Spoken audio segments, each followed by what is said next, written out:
Hello दोस्तों, welcome back to another video. जी हाँ बच्चों, स्वागत करता हूं मैं आपके अपने यूट्यूब चैनल प्रदीप बायोलॉजी में और मैं हूं प्रदीप गौड़। हम आज डिस्कस करने वाले हैं सेक्सुअल ट्रांसमिटेड डिजीज के बारे में, यानी सेक्सुअल ट्रांसमिटेड इन्फेक्शन भी जिसका नाम है, यानी कि कैसे कोई डिजीज जो सेक्सुअली ट्रांसमिट होती है वो कौन कौन से डिजीज हैं, कैसे वो ट्रांसमिट होती हैं। साथ ही साथ हम जानेंगे वो क्या एज होती है जिसमें एड्स वगैरह होने का चांस ज्यादा होता है, और इन सारी चीजों से हम कैसे बच सकते हैं और इसके सिम्टम्स क्या होते हैं, इन सारी चीजों के बारे में जानेंगे। साथ ही साथ मैं आपको फ्लो चार्ट भी प्रोवाइड करने वाला हूं, ठीक है, जिससे कि आप इस पर्टिकुलर टॉपिक को बहुत ही आसानी से याद कर सकें, ठीक है, और नीट में झंडे गाड़ सकें, ठीक है सर। अच्छा, चलिए स्टार्ट करते हैं। और हाँ, याद रखिए, जब आप हमारे साथ पढ़ रहे हो तो आपके पास एनसीईआरटी और पेंसिल होनी चाहिए, साथ ही साथ आपके पास नोट्स भी होने चाहिए, जिससे कि आप अभी जो मैं फ्लो चार्ट बनाऊंगा उसके नोट्स बना करके उसे लर्न कर सकें। बाद में सोचेंगे तो नहीं होता है ना। चलिए, अब सेक्सुअल ट्रांसमिटेड इन्फेक्शन है ना, पहली चीज तो यहीं पर आ जाती है सर, यानी कि बहुत सारे ऐसे इन्फेक्शन होते हैं जो सेक्सुअली क्या होते हैं, ट्रांसमिट होते हैं, फैलते हैं, है ना, क्या इन्फेक्शन। अच्छा, अगर मैं तुम्हें बताऊं मेरे बच्चों, इसका बहुत सारा नाम है, बहुत सारा नाम है। जैसे मैं तुम्हें बताऊं, एक होता है मेरे बच्चों एसटीडीज, है ना, एक होता है इसका नाम एसटीडी, है ना, एसटीडीज होता है। थोड़ा सा पेन का साइज कम कर लें, ठीक है ना, एसटीडीज होता है। एक होता है एसटीआई, है ना, एसटीआईज। दूसरा होता है पीआईडी, ठीक है। एक होता है और वीडी, है ना, और एक होता है मेरे बच्चों आरटीआई। अब सोचिए ये सारी नाम, हाँ, ये सारे नाम एक का ही है। जैसे बजरंगबली होते हैं ना हमारे हनुमान जी, उनके अलग अलग नाम है, 108 नाम है। वैसे ही यहां पर क्या हुआ मेरे बच्चों, बायोलॉजी जो है एनसीईआरटी है, एक ही चीज का अलग अलग नाम देती है, ठीक है। अच्छा सुनिए मेरे बच्चों, यहां पर एसटीडी का फुल फॉर्म होता है सेक्सुअली ट्रांसमिटेड डिजीज। क्या नाम है मेरे बच्चों, सेक्सुअली ट्रांसमिटेड डिजीज, ठीक है। अच्छा, एसटीआई का फुल फॉर्म क्या होता है, एसटीडी बोलिए या फिर क्या बोलिए आप, एसटीआई। एसटीआई का फुल फॉर्म क्या है, सेक्सुअली ट्रांसमिटेड इन्फेक्शन, इन्फेक्शन, ठीक है। अच्छा, पीआईडी क्या होता है, पेल्विक, या फिर आप इसी को और क्या बोल सकते हैं, पेल्विक इन्फ्लामेटरी डिजीज, है ना, डिजीज बोल सकते हैं। या फिर इसी को आप बोल सकते हैं वीडी, वीडी मतलब क्या, वेनरियल डिजीज। या फिर इसी का दूसरा नाम मेरे बच्चों आरटीआई, ये राइट टू इंफॉर्मेशन नहीं है, ये क्या है, रिप्रोडक्टिव ट्रैक इन्फेक्शन। क्लियर है।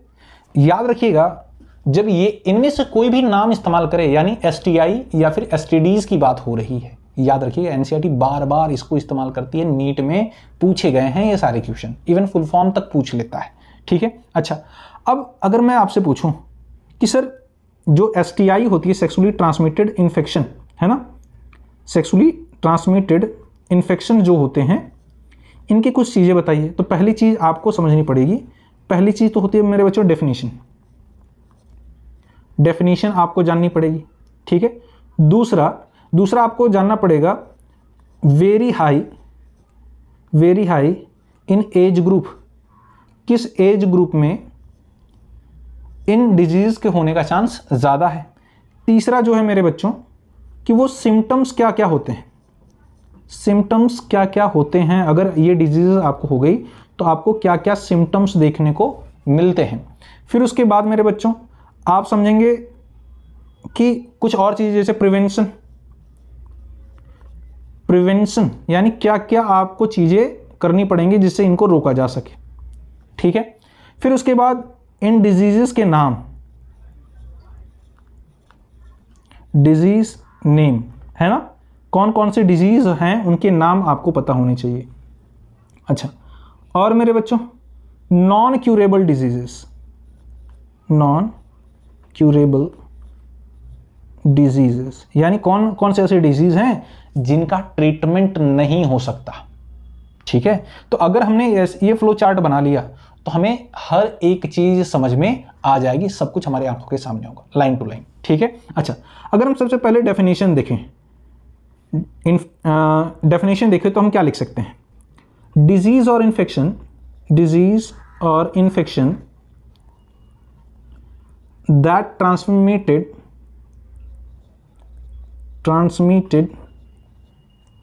through sexual intercourse है ना, यानी एक ऐसी डिजीज या एक ऐसी बीमारी जो सेक्स के थ्रू फैलती है उसे क्या बोलेंगे? सेक्सुअल ट्रांसमिटेड डिजीज या फिर क्या? Sexual transmitted infection. क्लियर है मेरे बच्चों? अच्छा, इसका वेरी हाई रिस्क किस एज में होता है? तो आप बोलेंगे, एनसीईआरटी खुद कहती है 15 टू 24 ईयर, यानी 15 साल से लेकर के 24 साल के बच्चों में ये डिजीज होने का चांस ज्यादा होता है। ऐसा क्यों? ऐसा इसलिए कि इस एज के ग्रुप के जो बच्चे होते हैं उसमें लैक ऑफ नॉलेज होता है, हार्मोन लेवल पीक पर होता है।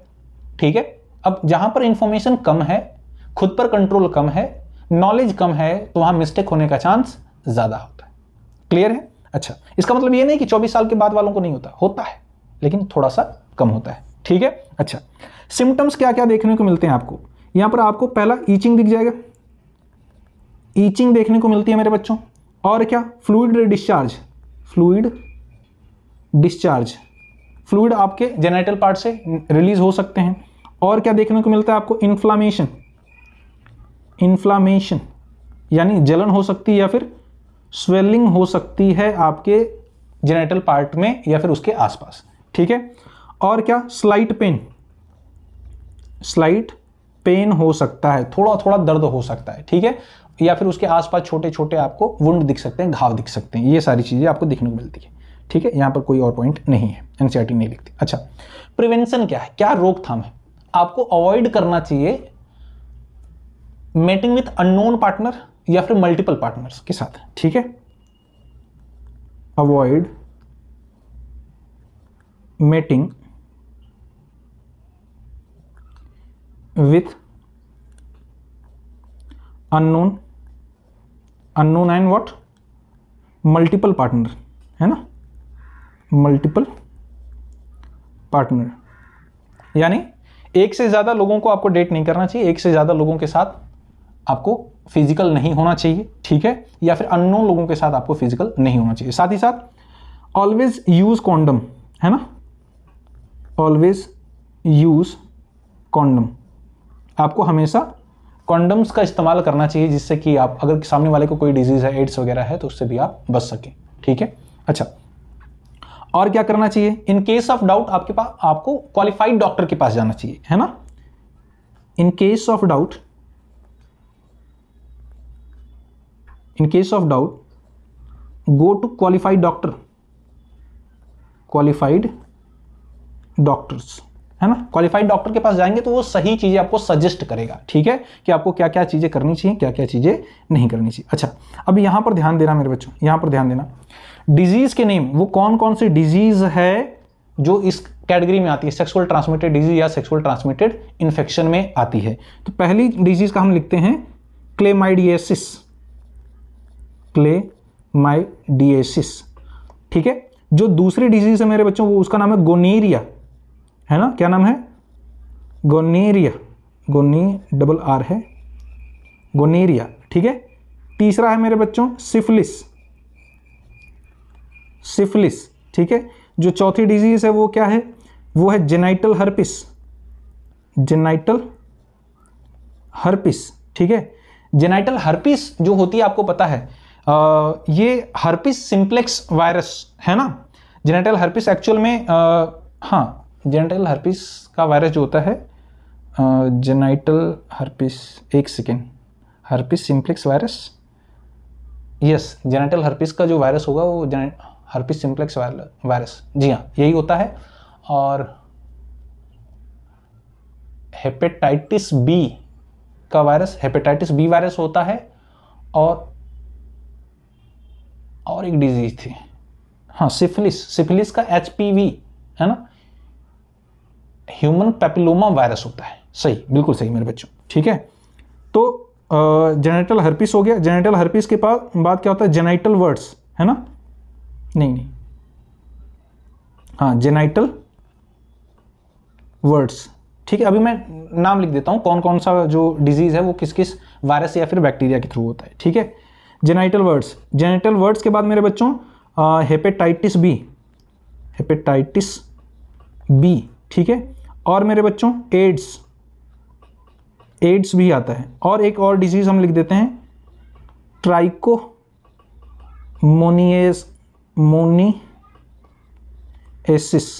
ठीक है। ट्राइकोमोनिएसिस क्या लिख दिया मैंने,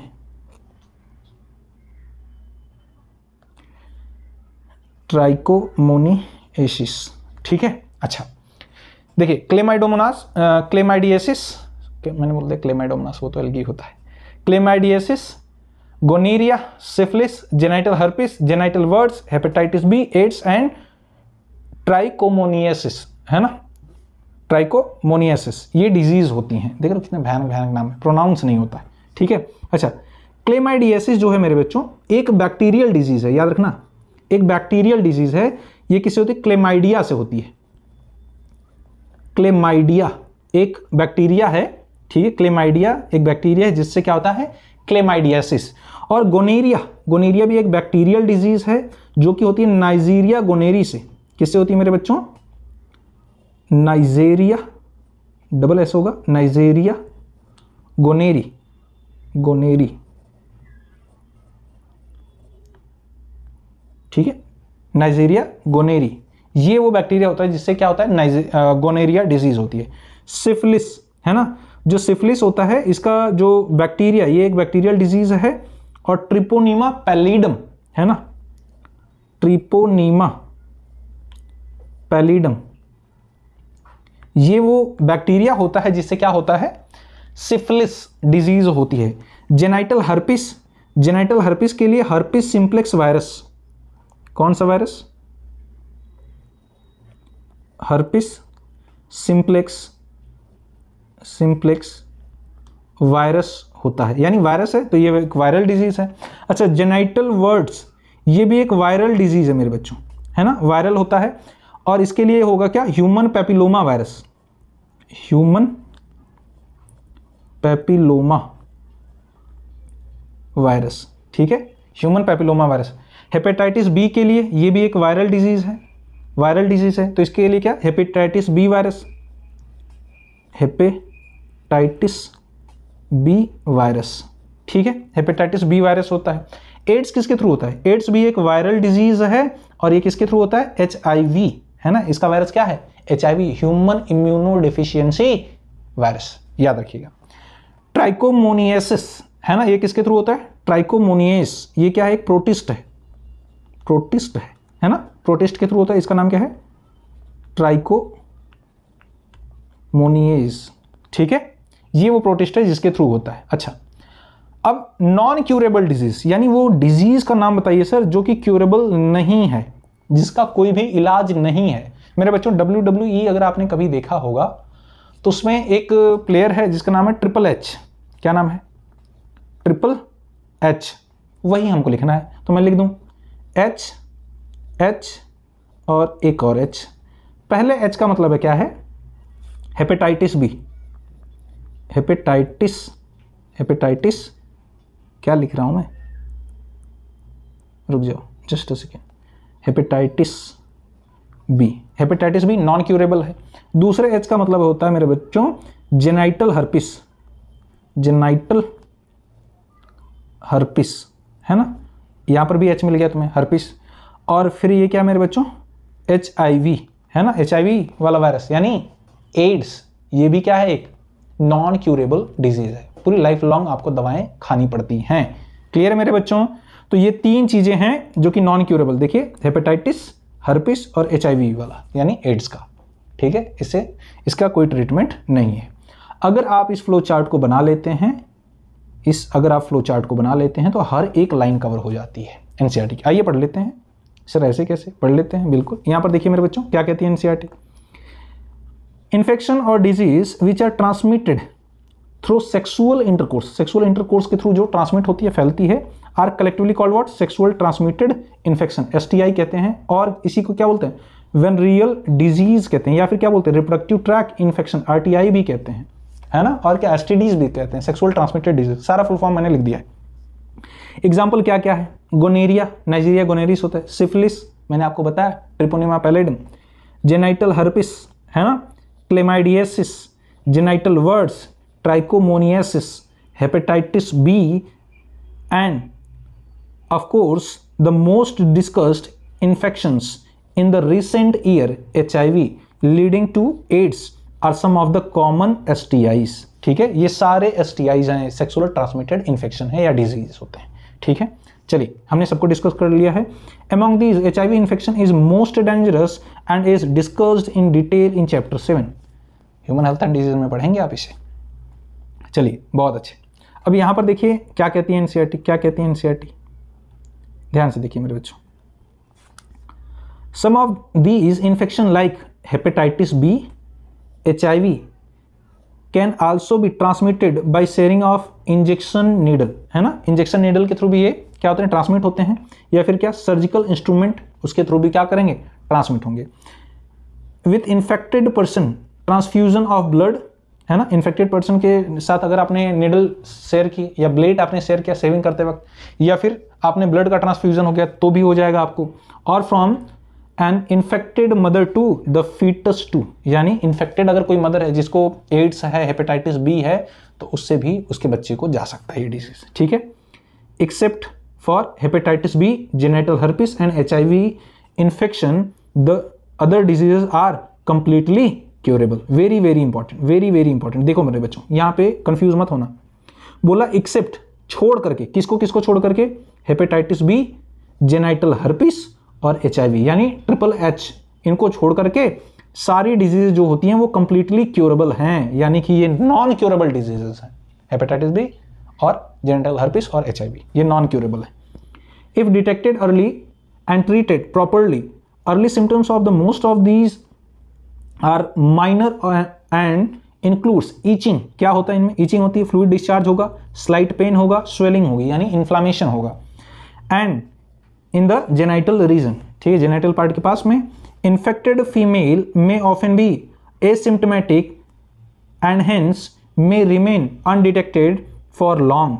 जी हाँ, जो अगर फीमेल है जिसमें सेक्सुअल ट्रांसमिटेड डिजीज है, एड्स वगैरह है, तो काफ़ी टाइम तक उसमें कोई सिम्टम्स नहीं दिखते हैं। ठीक है, तो हो सकता है कि और भी ज़्यादा फैल जाए ये।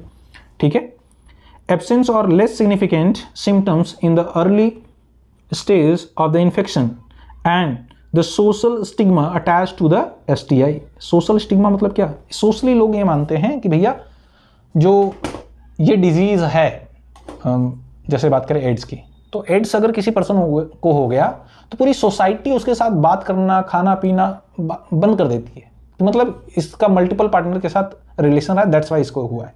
हो सकता है कि किसी इन्फेक्टेड नीडल्स की वजह से हो गया उसको, या ब्लड ट्रांसफ्यूजन की वजह से हो गया उसको एड्स, है ना, लेकिन हम बहुत जल्दी ही जज कर लेते हैं, लेकिन ऐसा नहीं होना चाहिए। ठीक है, तो ये एक सोशल चीज़ें हैं, थोड़ा समझनी पड़ेंगी हम सभी को। Deter the infected person from going for timely detection and proper treatment, this could lead to complications later which includes pelvic inflammatory disease PID, है ना, abortion, still birth, ectopic pregnancy. अगर ये डिजीज आपको हो गई तो क्या क्या हो सकता है, और आगे सुनिए जरा ध्यान से। पहला चीज बोल रहा है मेरे बच्चों, पहली चीज क्या बोल रहा है, एबॉर्शन हो सकता है, स्टिल बर्थ यानी डेड बेबी हो सकता है, बेबी की डेथ हो सकती है। इक्टोपिक प्रेगनेंसी क्या होता है, अगर इम्प्लांटेशन यूटेरस की बजाय फैलोपियन ट्यूब में हो जाए, या फिर अदर देन यूटेरस हो जाए कहीं पर इम्प्लांटेशन, उसे बोलते हैं इक्टोपिक प्रेगनेंसी। ठीक है, ये हो सकता है। इनफर्टिलिटी हो सकती है, ठीक है, यानी कि आप हो सकता है कि आप आगे बच्चे पैदा ना कर पाए। और इवन कैंसर हो सकता है, और रिप्रोडक्टिव ट्रैक इन्फेक्शन हो सकता है। ठीक है, रिप्रोडक्टिव ट्रैक का कैंसर हो सकता है, या फिर कहीं और इन्फेक्शन हो सकता है। STIs are a major threat to a healthy society, बहुत ही बड़ा ये थ्रेट है सोसाइटी के लिए। देयरफॉर प्रिवेंशन और earlier detection and cure of these disease are given prime consideration under the reproductive health care programme. Though all person are vulnerable to these infection. Their incidence are reported to be very high among person in the age group, किस age में ये ज़्यादा होता है मेरे बच्चों, 15 to 24 year. The age group to which you also belong, इस age group में आप भी बिलोंग करते हैं, मैं नहीं तुम बिलोंग करते हो, ठीक है, तो तुम्हें ज़्यादा होने का चांस है। मैंने आपको ये डिस्कस कराया था अलग से पॉइंट, है ना। And there is no reason to panic because prevention is possible, इसको रोका जा सकता है, तो ज़्यादा पैनिक करने की जरूरत नहीं, घबराने की जरूरत नहीं है। One could be free of these infection by following the simple principal given below, क्या क्या चीज़ें फॉलो करके आप इसे अवॉइड कर। Number 1, avoid sex with unknown partner और मल्टीपल पार्टनर, यानी जिस पर्सन को आप नहीं जानते उसके साथ फिजिकल मत होइए, या फिर एक से ज़्यादा लोगों के साथ फिजिकल मत होइए। Second, always try use condom during coitus, तो ज़्यादा से ज़्यादा टाइम आप कॉन्डम का इस्तेमाल करिए। Third one, in case of doubt one should go to a qualified doctor, Baba Bengali के पास नहीं जाना है, क्वालिफाइड डॉक्टर के पास जाना है, for early detection and get complete treatment if diagnosed with infection, ठीक है। तो अगर आप में इन्फेक्शन दिख रहे हैं तो आपका कंप्लीट ट्रीटमेंट तभी पॉसिबल होगा जब आप क्वालिफाइड डॉक्टर के पास जाएंगे, ठीक है। इन सारी चीज़ों को अगर आप फॉलो करते हैं, ठीक है, तो ये सारी चीज़ें मैंने आपको फ्लो चार्ट में ऑलरेडी बता दी थी, यहाँ पर देखिए, ठीक है। तो इसका आप फ्लो चार्ट का आप एक स्क्रीनशॉट ले सकते हैं। बाकी बच्चों वीडियो कैसी लगी कमेंट सेक्शन में जरूर बताएं। मिलते हैं आपसे नेक्स्ट वीडियो में एक नई इंफॉर्मेशन के साथ, तब तक के लिए जय हिंद।